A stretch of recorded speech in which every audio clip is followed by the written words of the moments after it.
Viewer discretion is expressed for the following program. If you are easily triggered or offended, please exercise caution while viewing this program, because the hosts really don't care. Warning, this show is not for children, and not for coworkers either.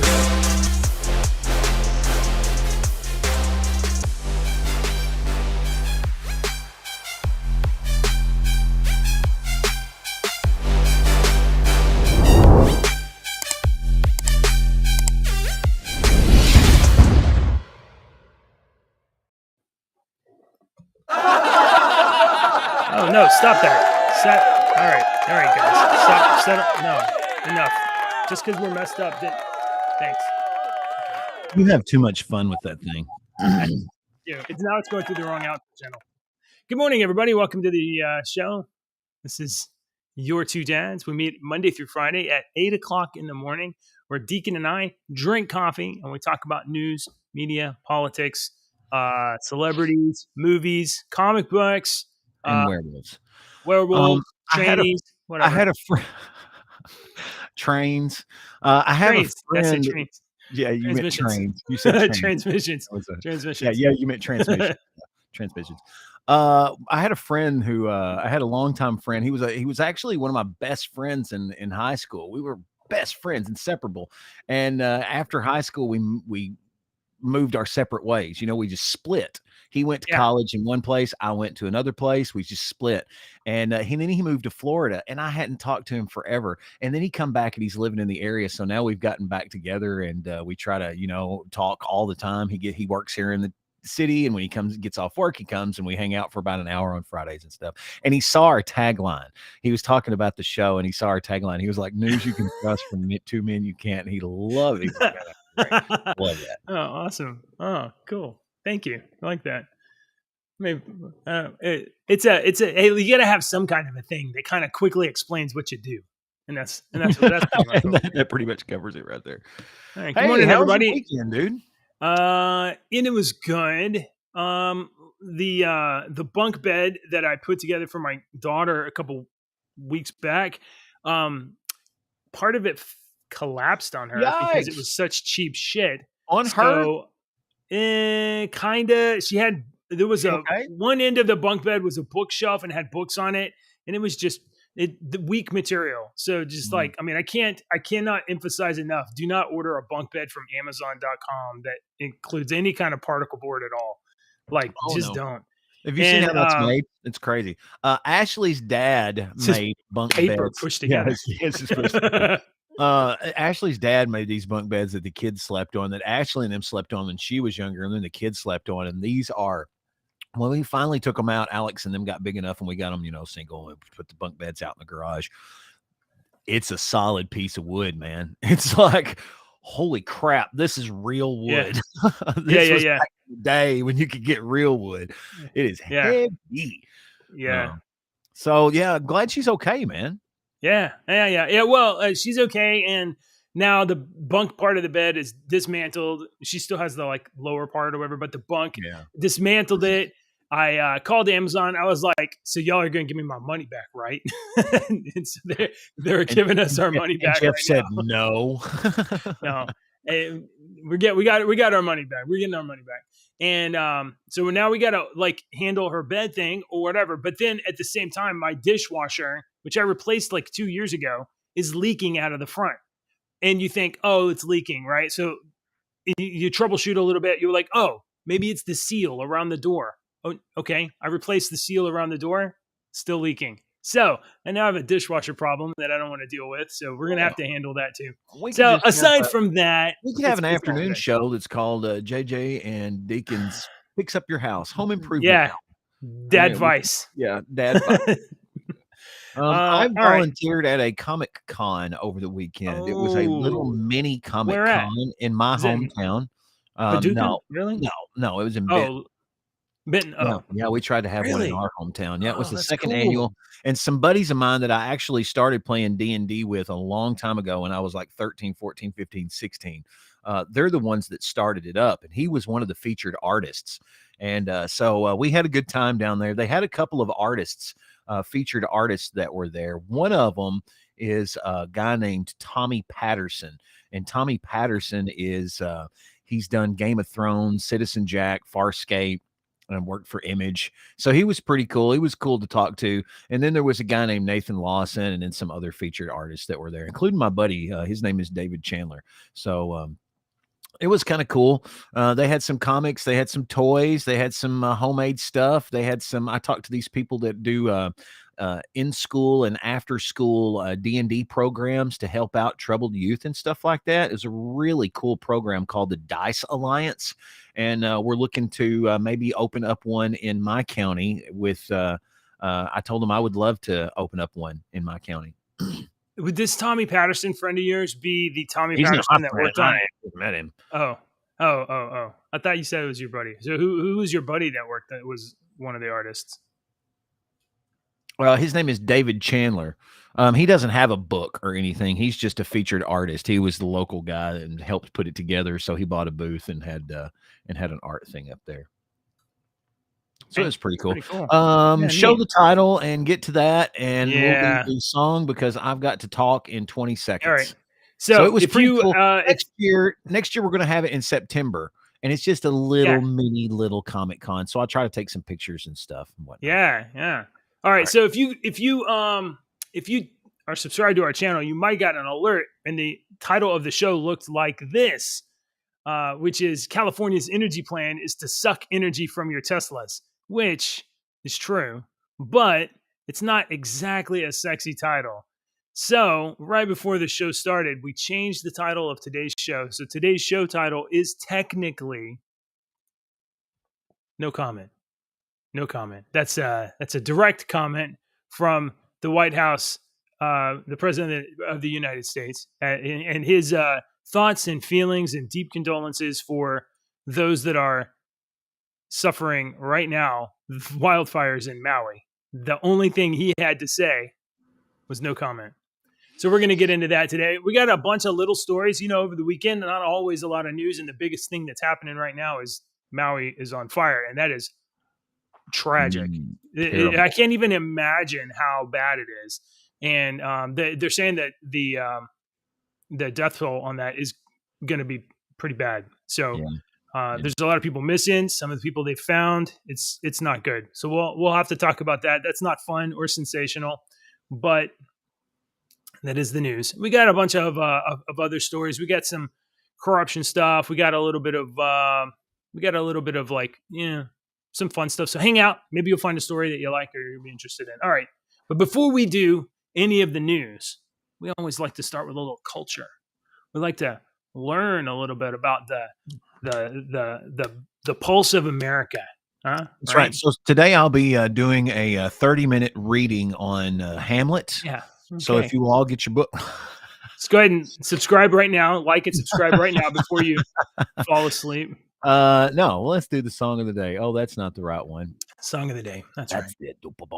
Okay, so this week I was like, I don't know why I chose this. I think I was thinking of the Sinister Minister, and I thought I want to do people from Kentucky because I didn't want to go so far out from last week because I played folky type music last week that I knew that you would like. So I was like, okay, let me see. And we have an update. We have an update on that too. Oh, okay, go on. We haven't, remember the Oliver Anthony we talked about on Friday? We have an update on that. I saw it. Yeah. Okay. Yeah. So I thought let's do people from Kentucky this week because there are a lot of really great artists from Kentucky, and maybe some that you've never heard, and maybe with some songs that you've never heard. But this one today that you've definitely heard of, this lovely lady today. She lived a wonderful, long, long life. She is probably one of our most famous Kentuckians, the wonderful Miss Loretta Lynn. And this song today is a song that you've probably heard a million times, but I bet you've never heard this version. Hang on, let me pull up the Discord server. I don't even have the damn Discord server up. What a slacker I am. This version, hang on, I'm going to throw this at you, JJ, so you can hear this. Yeah. I want to hear this. This version of this song came off of Loretta Lynn's very last album that came out about a year before she died. And this is a recitation of Coal Miner's Daughter. We all, maybe you don't, but most, I know all of the lyrics to Coal Miner's Daughter off the top of my head. You know, this is I can hear, but this is her speaking it. She's reciting it. She's not singing it. Well, I was just that she's talking and telling you the story while a banjo strums in the background. And it's so moving. It's so moving to me, being from Kentucky. It is very, very moving. I get goosebumps listening to this. Maybe not so much from anybody else, but anywhere else. But you might appreciate just the simplicity and the agedness in her voice telling this story now as an older woman, and you can hear the age in her voice, and she's saying, "Hey, when I was a little girl, this is what happened and this is how it was," and blah blah blah. But she's telling the lyrics to the song, and it's so moving. It's just a huge moving piece. It's got a warmth and a little bit of haunting tones to it. Yeah. It's great. And if you thought it was just a song before, it really feels sincere and like a memory being kind of it's like a memory, like she's telling you, hey, when I was a little girl, we didn't have shoes. Yeah. Daddy, always sold a pig to get us food when it closed for winter. There's tones of that kind of haunting, like the pleasant memory of remembering a loved one, but at the same time, the tragic knowledge that they're gone. Well, and the only thing you have left is that memory. And that growing up that way was very hard, and people still live that way over there today. And it's a very, very tough way of life. And in living in some of those hollers, I mean, you get sunlight from as the famous song says, you get sunlight from 10 a.m. in the morning to 3 p.m. in the afternoon, and that's all the sun you get because you live in between mountains, and the mountains block out are so yeah. So those people are a different. They live in a different world than me and you do, JJ. So that's a cool song, and I've got some more cool Kentuckians coming up for you this week with some really cool songs from people from Kentucky. All right. Hey, morning, Richter. Good morning. Good to see you over there. From Kentucky, and he's got a band too. I'll see if I can get a copy. Let me see. He is a character. He's a character. Let me write this down. All right. So, ladies and gentlemen, as you know, Maui's on fire. It's a tragic disaster. There are at least 50 people that are confirmed dead right now. 93. 93. It was, and that number is last night when I went to bed. And from what I've been reading and seeing and reading from other places and hearing from other places, there are still over 1,000 people missing. So they are thinking this number is going to go way up. And you were telling me before the show that you have family. Ashley has family. Her uncle lives on Lahaina. He lives there. Right. It was a day before they got contact with him, and one of her aunts finally got contact with him, and he was okay, and he couldn't send out a very long message, but it was something like, internet is spotty, there's nothing. Everybody's lost everything. There's no communication. There's no nothing. We got internet. I'm okay. And that's all that she got there for a while. She's been keeping up with it and passing the messages along to me. But we've been hearing some nasty other stories coming out of according to the Associated Press, this inferno that is happening there is now Hawaii's worst natural disaster ever. Yeah. And this is an island that has volcanoes. So it's pretty bad. It's not good. Well, the reason why this is in the news this morning is not because I want to talk about Hawaii. And, there's not there. I don't know that much about it, but I know that there's nothing I can do. And those people that live there, there's nowhere they can go. Some of them are fleeing from fire into the ocean. And then, the lucky ones are getting scooped up by the Coast Guard or something. But fighting this fire has become a big problem. Apparently, there's been some real bad logistical responses to the thing in terms of sirens not going off, and They had we'll have like a to, state-of-the-art siren system that didn't go off. I had that story. I mean, I don't have it pulled up yet. I know I'm slacking. in the days and weeks that kind of follow this, whenever this ends, they will pick it apart and unfold it and find out what went wrong or whatever, and they'll work on that. But they have this warning system, but I don't know, this kind of thing should have never happened. And the government is responsible for reacting to this when it does happen, to be able to take care of it. See, it's like this guy right here, Lahaina resident Cole Millington, and his dog got a go bag at his side, was already behind the wheel of his truck late Tuesday afternoon when an emergency alert appeared on his phone.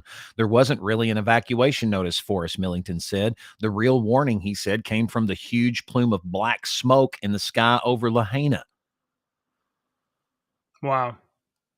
I mean, can you imagine just looking out your window and being like, oh my God, that looks like a fire. And then, oh my God, it looks bigger. I have heard from a couple of places that school was out that day, and they think that a lot of these deaths are going to be kids that were home because parents were at work. Mm.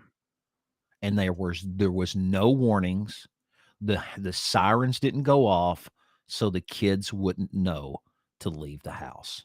And I pray to whatever God you believe in that is not the case. Yeah.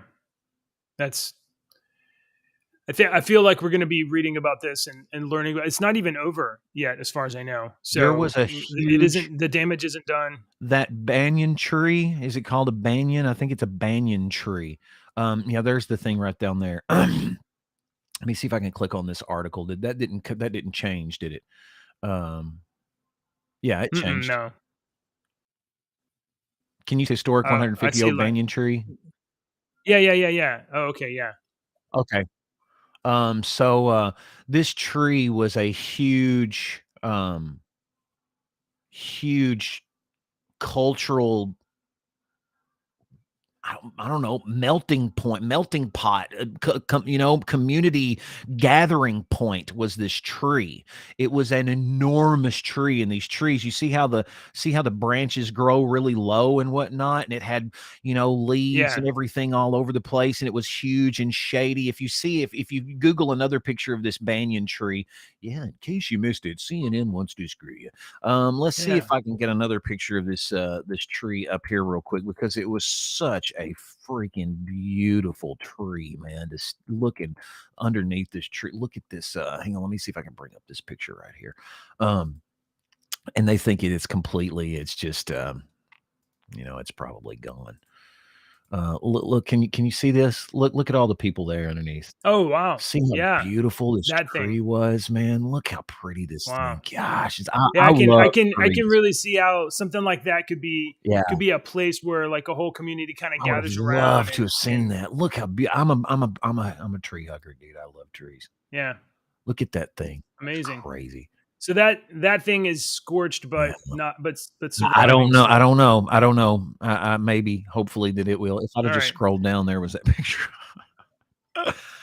So the reason why this is in our new show today is not because we want to like make any fun or jokes about Maui, but we have to acknowledge that the president's response to this was not particularly empathic or sympathetic.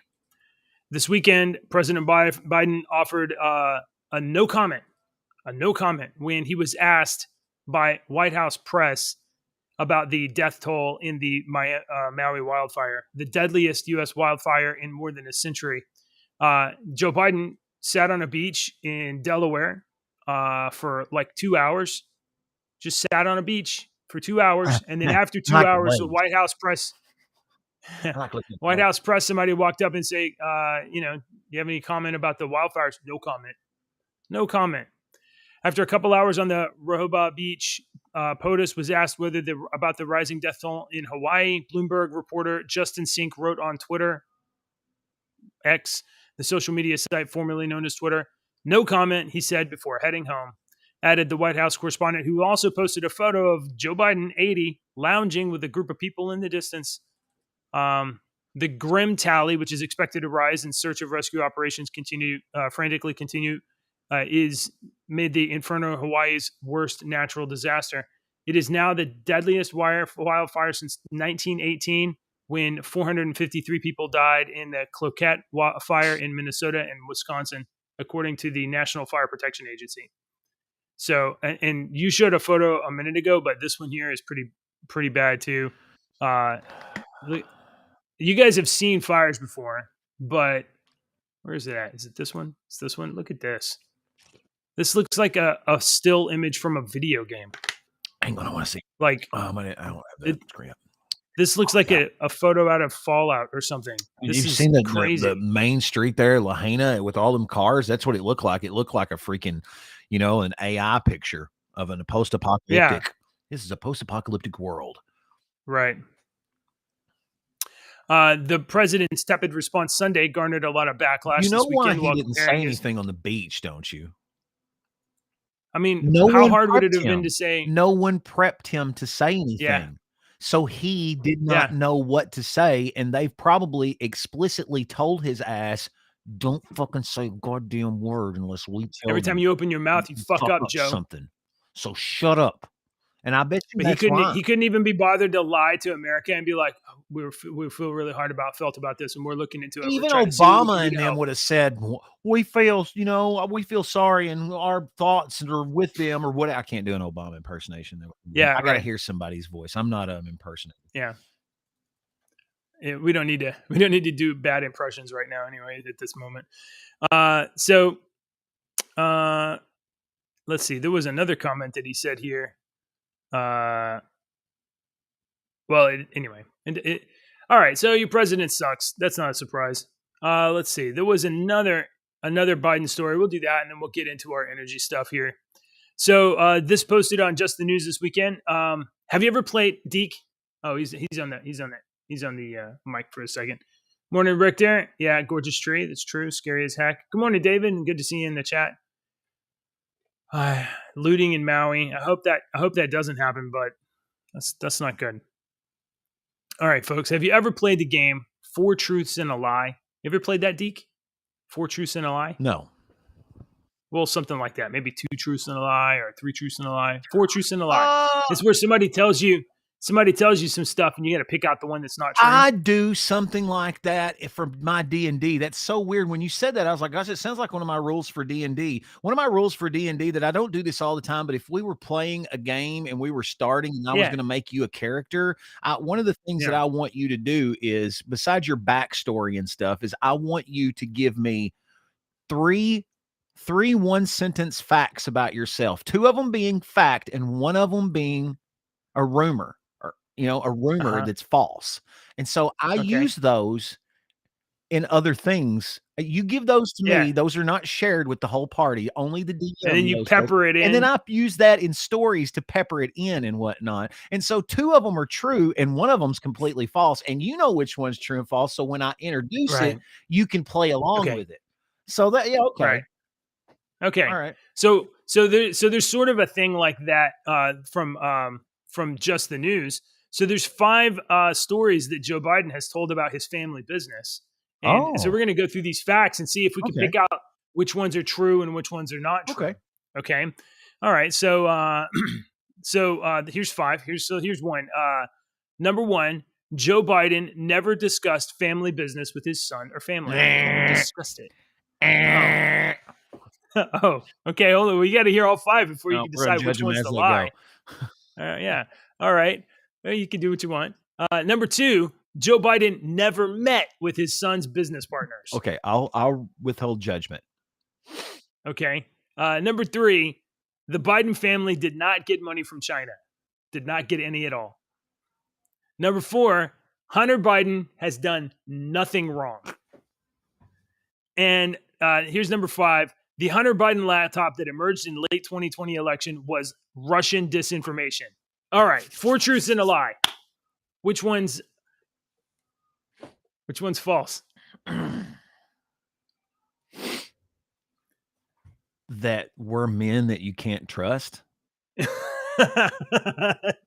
Oh, they're Is all that the lies? lie? Yeah. Yeah, well, Is that those claims are all those are all lies. lies, JJ, every damn one of them. Yeah, they are. The lie was me setting up the 4 truths and a lie being any truths at all. Yeah. Okay. I thought that was fun. Okay. Here's to our original title of the show this morning. California's got it's been months since we talked about California's electrical plan, or their automobile plan, but we know that by 2035, no gasoline cars in California, maybe by 2030, no gasoline cars in California. You have to only new vehicles are going to be electric. No idea how we're going to charge those vehicles yet, but we only electric vehicles in California. And California has a plan to subsidize the electrical grid so that we have enough energy, so we don't have brownouts all the time. Here's the plan. California's energy plan is going to use electric cars to charge the power grid.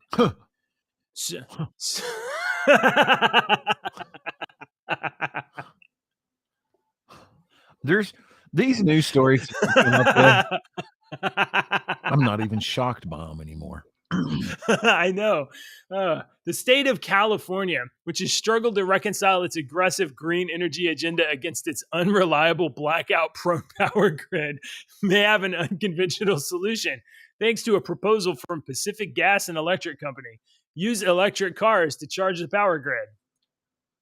It's a good idea. Why not? So me and Alex were driving over the weekend, and we were driving on the interstate, and we passed by an exit, and right off that exit is an electric car charging station that you can see, and there were a bunch of Teslas out there. And as we drove by, I was like, well, that charging station's completely full now, because when they first put it in there for a long time, there would only be one, or there would never be any out there. But now it's pretty full all the time. And I was like, man, that charging station's completely full out there now. And I was looking, and you could see the people sitting there and whatnot. I was like, what do the people do? And I legitimately had this question, because I'd never asked this question before.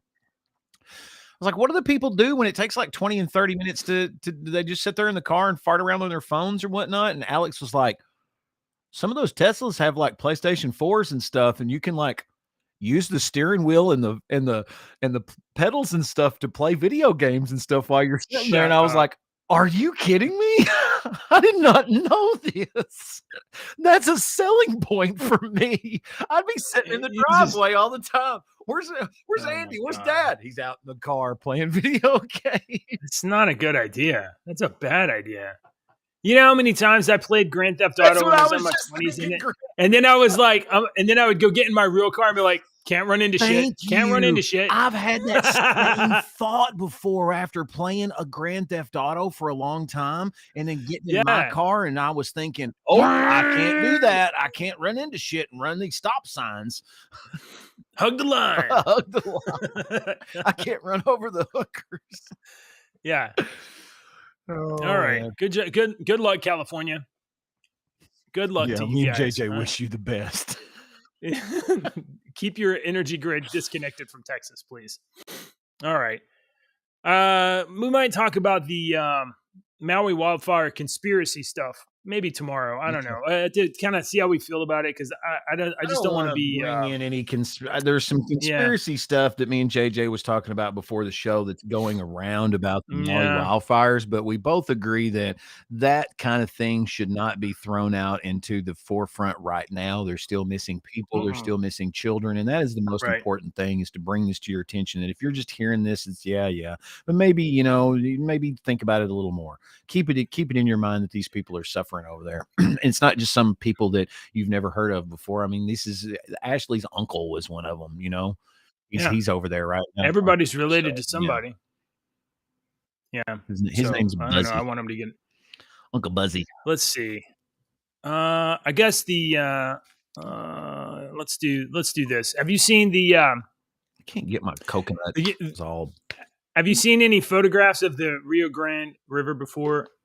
Especially where migrants cross illegally. No. And with lately, the things floating out there. Oh, yeah. Governor Abbott just put some buoys in the middle, Yeah, I've seen and that. you look at him, you're like, well, is that going to stop somebody? Apparently, it's stopping people. Have you And not I seen found the out this razor weekend. wire that's stretched between Yeah. the buoys? Yeah. I found out this weekend why it's stopping people, and it probably stops them pretty good. Here we have I don't know what this website is. Is this Newsweek? Newsweek. Let me just offer some advice to Newsweek. Newsweek. There's like 2/3 more webpage space here that you could be using.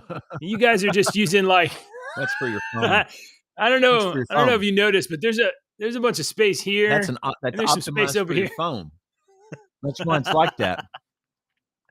Newsweek. Okay. Cochrane Global has confirmed to Newsweek that it is the company that has produced the controversial floating barriers. What's controversial about protecting your border? Nothing at all. Nothing at all. The floating barriers that you're supposed to be not getting near because you're not allowed to cross in the middle of the river are fitted with metal saws, which are used by Texas authorities to stop illegal migration across the Rio Grande River. So I'm going to see if I can play this video here. Look at this. Right down in the middle between those buoys is a big old sharp, nasty blade.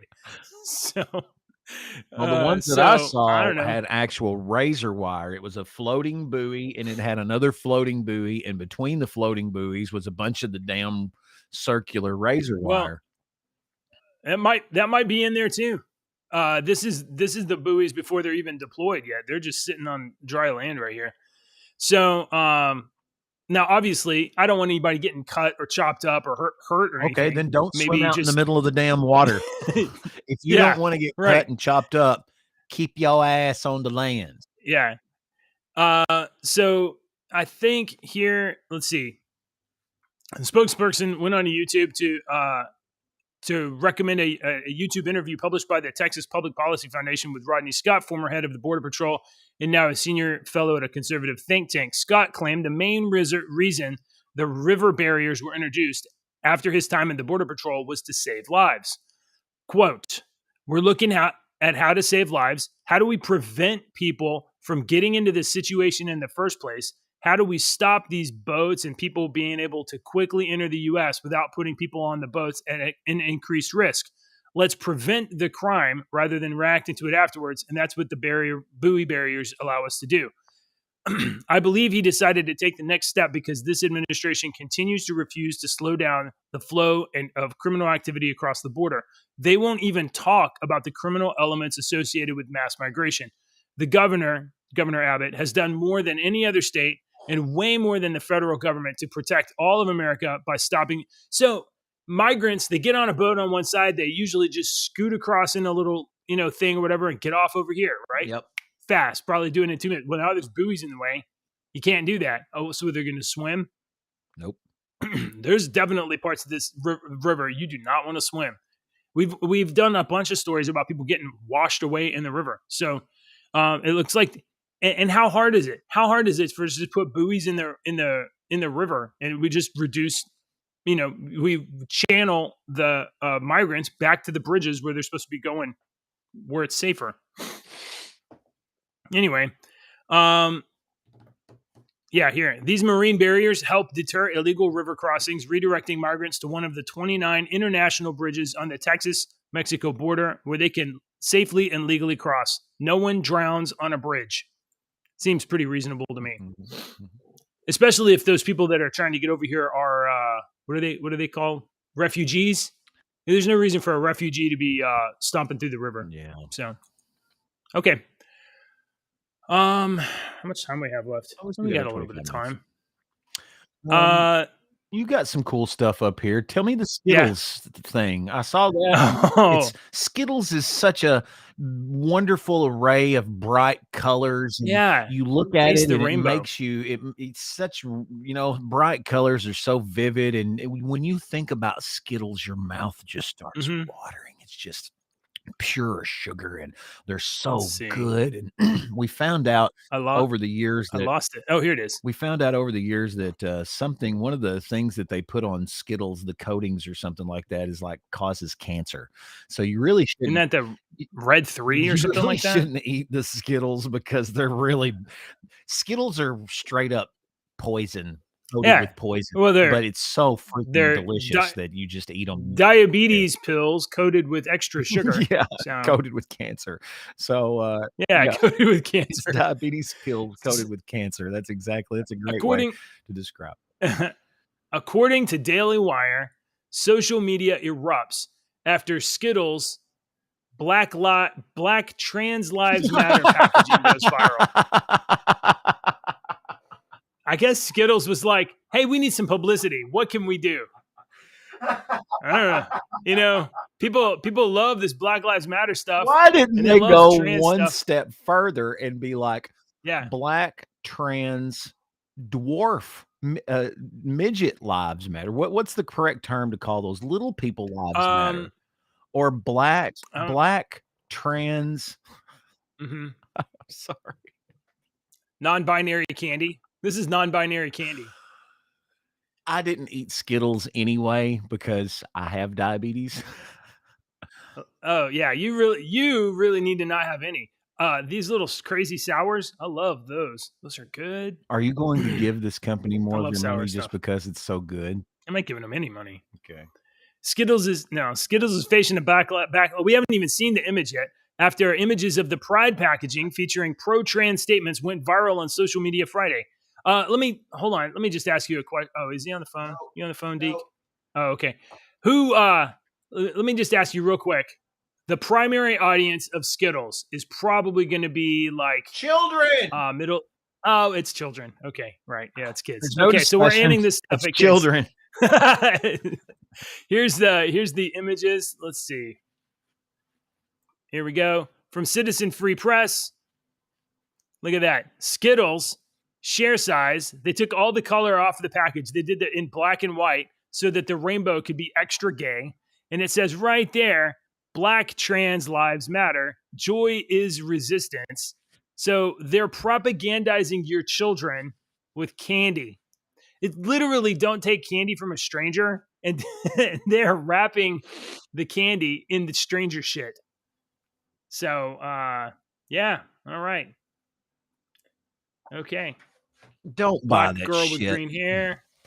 You see that? Did you see what I was shaking up all morning there in my little cup? Yeah, what is that? That's my diabetes drink. For all of the folks out there, oh, look at that. For all the folks out there that are listening that may have diabetes, that's my diabetes. That's my diabetic drink that I drink in here every morning. You see me shaking up. And what it is a can of coconut milk, coconut, whatever. Yeah. Buy in the store. I don't remember what it's called. Yeah. It has no it's just got natural sugars in it. And then 4 packs of the little sugar-free water things, the flavored water things that you put in your water. They're sugar-free.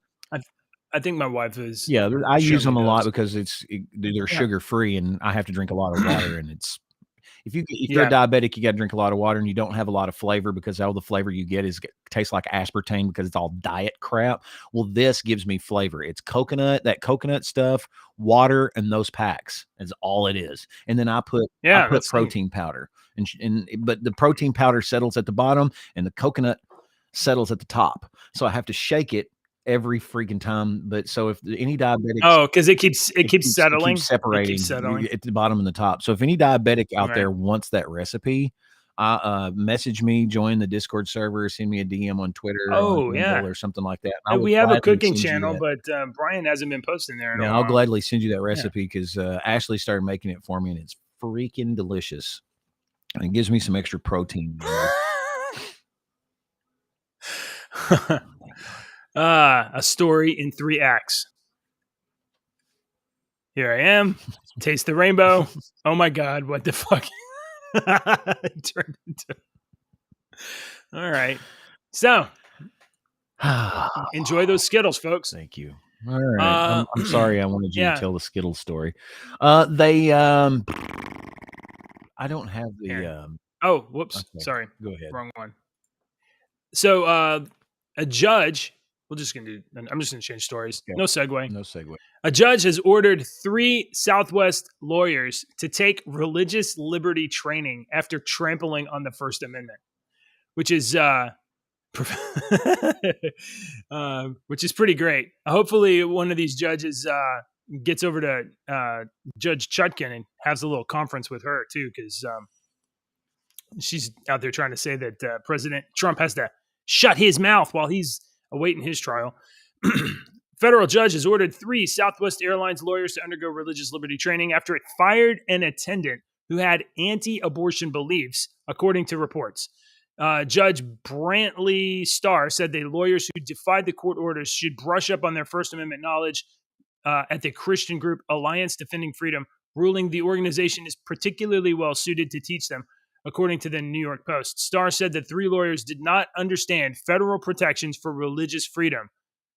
Charlene Carter sued the airline after she was fired following more than 20 years on the job. Carter posted several social media posts criticizing the union boss who attended a pro-abortion women's march in 2017. So if you're on social media on your own time and you're like, geez, I just don't really like the fact that people murder babies and dismember them and stuff, I just don't think that's cool. Maybe apparently that's going to get you fired. All you young folks that Instagram, Twitter shit all the time, I mean, you better be careful about what you put your name on, because your employers are not going to be cool. She wrote, "You are truly," on social media, not to her boss herself, "You are truly despicable in so many ways." She wrote in one message. Fortune magazine reported Carter was fired and subsequently filed a lawsuit in which she was awarded $5.1 million by a Dallas jury, which was later lowered to $800,000. I think the Dallas jury was maybe sending a statement, and then it would have been lowered to the whatever the statute caps are. Southwest is going to appeal the decision. So, any thoughts on that, Deke? No. I'm not surprised by it though. I thought you were going to talk, throw that in with the one that the article that's right above it as well, with the Sam Bankman-Fried. Yeah. What do you got to say about Sam? Sam's a piece of trash. Yes, he is. That's all I got to say about Sam. Yeah, I wish somebody would hold him down and shave that fucking mop on his head. I bet he's got a lumpy ass head. I bet his head's not as beautiful as my dome. It's kind of funny they're using like an old photo of him too, because that photo on this page is like probably several years old, where he's a little skinnier and younger looking. And I guess there's no photos from the court right now. You would have thought those. I mean, is that surprising that those lawyers in that story though didn't know? I mean, acted like that? Is it surprising? Because I think we have gotten to the point in America where most of that crap's corrupt anyway. When you find somebody that actually knows what they're doing or is not corrupt, it's like that's the gem. When that should have been the people that you look for, find, you know what I'm saying? That the world's just gone to hell in a basket, man. So Bankman-Fried, if you guys don't know, was involved in some sort of a multi-billion-dollar FTX crypto Ponzi scheme of some kind, or some sort of a scheme, and he basically took billions of dollars out of people, and then tried to like, what was he, in Jamaica or something? He was trying to like skip justice and not get brought up on it. He's currently out on a $250 million bail. Yeah. $250 million bail. There's people that like kill people and they get out on like $1,000 bail or something. Like, they got this dude jammed up. I don't even know why he's out of, why, if you have a $250 million bail and you were scooped up from Jamaica because you fought extradition because you tried to not get caught, why are they even letting him out of? Why are they giving him? Yeah, well, they shouldn't not have a chance at getting out. at bail. I still don't know why they do that. But other Because than, of his I guess, status, innocent because of people how have much been money guilty. and how much power he has. Me and you Right. would have been held without bail, thrown away the key, Oh, and yeah. would have been thrown under the courthouse. But not this guy. It doesn't matter how many people he screwed over, how many people he fucked over. He still has a lot of money and a lot of power. And Yeah. that I'm sorry, kids, is how the world works. No matter how much fuzzy kittens and puppy dogs and rainbows and unicorns you want the world to be happy and lovey, and all we have to do is smile and spread the love in the world, and everybody will be happier and we'll live in a utopia. You need to fucking get off your cloud, because that's not how the real world works or is ever going to work, because there's always going to be bastards in this world. All right, and those bastards are going to take advantage of you that think that way, so you have to be vigilant. I'm not all happy-go-lucky. I hope for a better world, but I'm not delusional thinking that we're all going to be skipping through the fucking tulips one day, living in a utopia. Well, Sammy BF is is being remanded back into custody because he is he's apparently attempted to Shut up, Deacon. intimidate witnesses. I know. What? Sammy BFer? No, he's Sam BFer. I can't. I don't know. I can't say Bankman Fried all the time. That sounds weird. Sammy BF is he's going back to jail, and a judge sided with a request by federal prosecutors to revoke his bail because he's allegedly tampering with witnesses. Apparently, he made like over 1,000 phone calls and emails to New York Times and other places trying to color the story. So, all right. Let's do a follow-up on the one we did last week. Last week, I was so excited on Friday to tell you guys about Oliver Anthony's Richmond, North of Richmond. And the song blew up, and like he has a, I don't know, YouTube or whatever. He's apparently it's just gone. I'm not going to say because of this show, but I showed you guys, and then it's just blown up. So all over the place now. I'm not taking credit for it, of course. If you want to give me credit, the like button's right there. So the Rolling Stone magazine, that celebrated American publication, is now targeting Oliver Anthony. Well, you know why? Yeah. Because the Rolling Stone is a liberal piece of trash magazine that you shouldn't even look at anymore. They don't talk about music, and the music that they talk about, is it really music? And do you really want to know some liberal dumbass's opinion on the music? I don't give two flips what you think about music. Honestly, I don't care anymore. Rolling Stone was a good magazine to read when it first came out and through the early 90s. But about the time that you had the Janet Jackson covering her breast, right around that is when you realized that the covers sold and you started marketing it differently. It wasn't about the music anymore. It was about money and marketing. And yeah, you told some really interesting articles in there that had not to do with music. And I read a lot of those articles. I was a Rolling Stone subscriber for over a decade, JJ. This is why I'm going off on this rag, because I was a Rolling Stone subscriber. It was a magazine that I read from front to back. My favorite part was right there in the front when you had all these little mini blurbs that would tell you about all these hundreds of things that were going on with music and stars and stuff like that. And then you would have, I loved that freaking magazine. I read it from cover to cover all the way through the very last where they here's the albums that are coming out and here's what we think about the album. Every one of them I read, I want to buy this album. This sounds like trash. Yeah. This is how I lived. I'm a music in interviews with the bands. Those bands and stuff, it was so but they started getting away from that, and they started pushing their liberal ass agenda. And I saw it back when I was in my 20s and 30s, when I saw it but really didn't understand. But now that I'm in my middle 40s, I understand what you're trying to freaking push and whatnot, and I think you're a piece of trash. So when I saw that this was the headline from Rolling Stone, it did not surprise me. So now that we've established what a piece of shit trash publication Rolling Stone is, tell us what they have to say about this average I do want to say, This guy is not Deke. famous. He is an average person that lives next to you down the road. So the market changed, right? And Rolling Stone changed with the market. It used to be, you and I grew up, we didn't have internet. If you wanted to like talk to your friends about cult stuff, whatever, you like go read magazines and then you talk to your friends and like, hey, I read this, I learned this. And you would actually converse with each other. Now we're just all, on our phones, texting or whatever we're doing. Rolling Stone, the disgraced far left palace guard for the establishment, has set its sights on Oliver Anthony and his protest song, the out of nowhere #1 hit, Richmond, North of Richmond. According to the latest reports, the folk singer has had 9 of his songs land in the top 25 over at iTunes.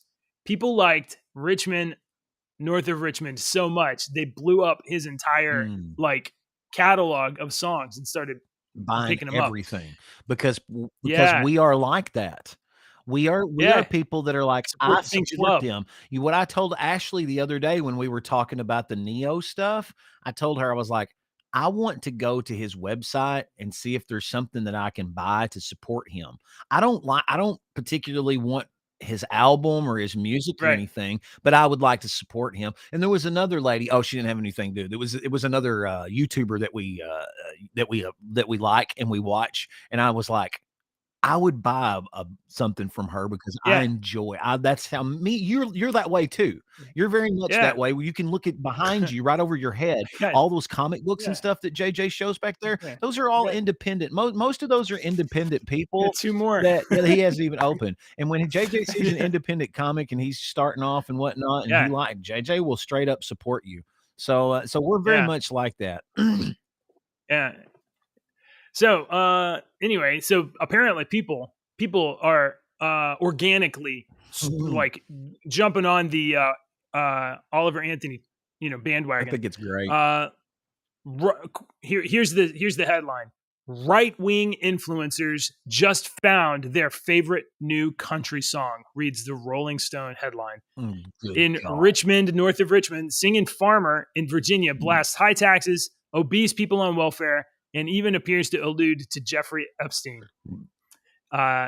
That obese people on welfare line was a line that he was getting slack for. And then somebody explained it very eloquently. They were like, look, you freaking people in the cities. That's who he's talking about. He's talking about you fat assholes that sit there and play video games and order DoorDash and pay $30 for a freaking $2 Happy Meal. That's why we're paying $9 for McDonald's now, when McDonald's was poor people food. When you were poor and we didn't eat McDonald's because it's delicious. We ate McDonald's because I could feed my family for $10 and under. Now it takes me $10 to get one freaking meal. When I can go to Chick-fil-A and spend $1 more than McDonald's, I'm going to Chick-fil-A. I'm not going to McDonald's. That food tastes like shit. And this is why. It's because these damn people are on welfare and they got all this damn free money and didn't have to do nothing. And they sit at home. And now, are you seeing this when they're going back to work and they're going, oh,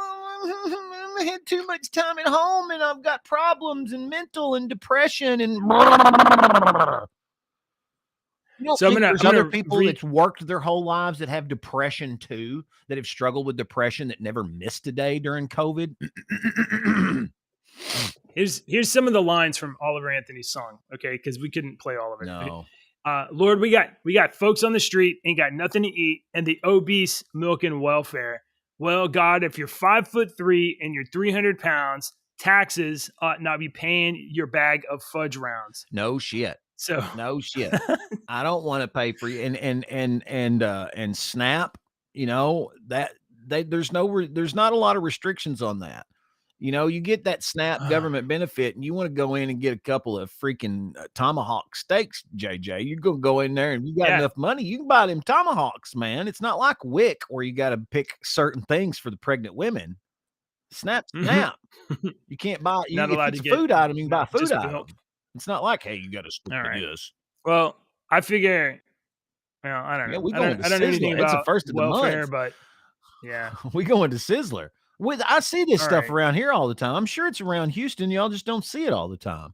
This stuff's around here everywhere. Yeah. Well, I mean, I have sympathy for people that have, whatever their circumstances in life, they can't afford groceries, they're trying to feed their kids, and they use that. Okay, fine, that's what it's for. Absolutely. But if you roll up to HEB in like a Lambo or some sort of a whatever those 3-wheeled cars are, or whatever, and you see these women and they're holding these damn phones and their fingernails are this damn long, and it costs them $200 to get your damn fingernails done. I'm like, bitch, you got your Snap card? Can you get your Snap card out with them expensive ass fingernails? All right. Okay, we're running out of time, but there's one important story that I feel like I absolutely have to cover. This is the most exciting story for me today. I found this on Newsbreak, which originally came from Life Science. A 400-year-old vampire child found buried with its foot padlocked to stop it from rising to the grave. Wow. So they found archaeologists in Poland have unearthed a 400-year-old skeleton of a young vampire child buried face down with a padlock on its foot. And the first thing I thought was, oh my God, it worked. The padlock worked. They didn't get up.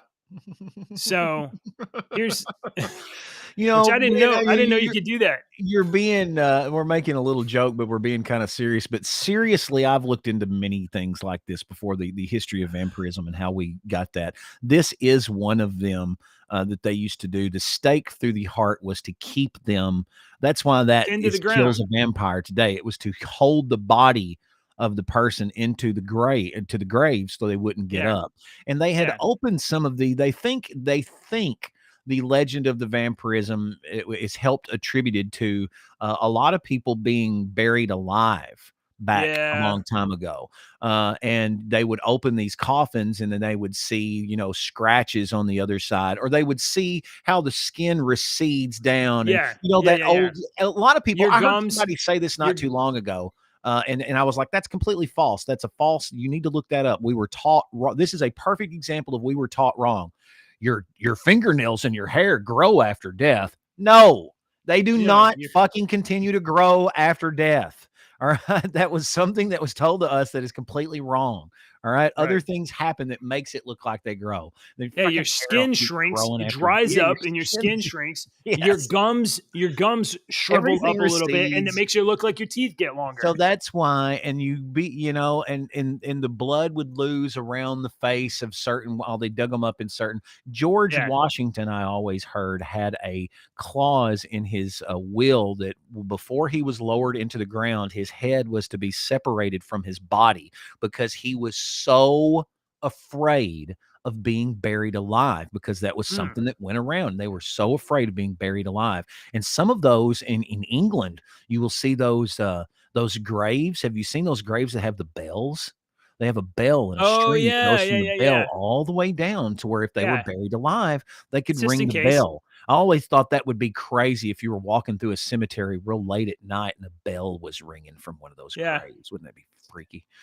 So this is all contributes to the vampirism story. So I would like to know what they thought this little boy, why he had vampirism.